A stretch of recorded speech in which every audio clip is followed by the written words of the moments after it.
राजकारणामध्ये काही होऊ शकतं असं नेहमीच म्हटलं जातं आणि याचाच प्रत्यय कोल्हापूरमध्ये आपल्याला आलेला आहे। त्याचाच आढावा घेणारा हा एक रिपोर्ट। सध्या कोल्हापूर दक्षिण विधानसभा मतदारसंघ हा चर्चेचा विषय बनलाय।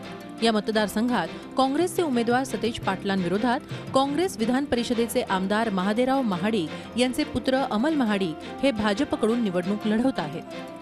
काँग्रेसचे विद्यमान आमदार महादेवराव महाडिक हे थेट भाजपच्या व्यासपीठावर जाऊन आपल्या मुलाचा प्रचार करत नसले तरी ते आपल्या मुलाच्या प्रचारात पडद्यामागून सक्रिय असल्याचं बोललं जात आहे। एकीकडे हे चित्र असताना आता कोल्हापूरचे राष्ट्रवादीचे खासदार धनंजय महाडिक यांच्या पत्नी अरुंधती महाडिक या भाजपचे उमेदवार अमल महाडिक यांच्या प्रचारासाठी थेट मैदानात उतरल्यात।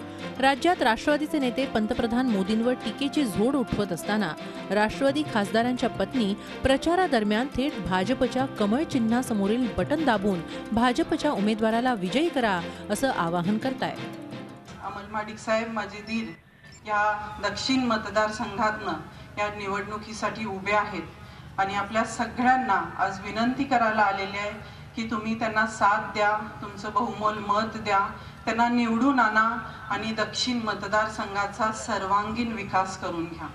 केंद्रीय मंत्री स्मृती इराणी कोल्हापूर दौऱ्यावर आल्यानंतर त्यांनी राष्ट्रवादीचे नेते अजित पवारांवर कडाडून टीका केली।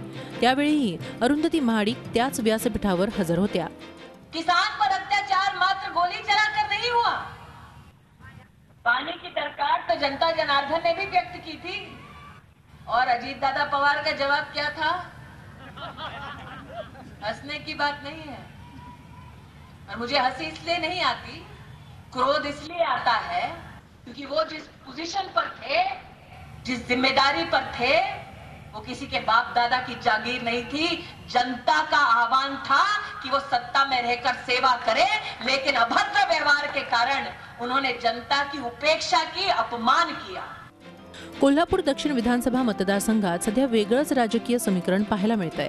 पक्षनिष्ठेबद्दल चर्चा करणाऱ्या राष्ट्रवादीच्या नेत्यांना कोल्हापूर दक्षिण मतदारसंघात काय चाललंय याबाबत संपूर्ण माहिती आहे, पण ते मूग गिळून गप्प का आहेत असा प्रश्न निष्ठावंत राष्ट्रवादीचे कार्यकर्ते उपस्थित करतायत। प्रताप नाईकसह bureau report, Zee media, Kolhapur. Zee 24 तास रहा एक पाऊल पुढे।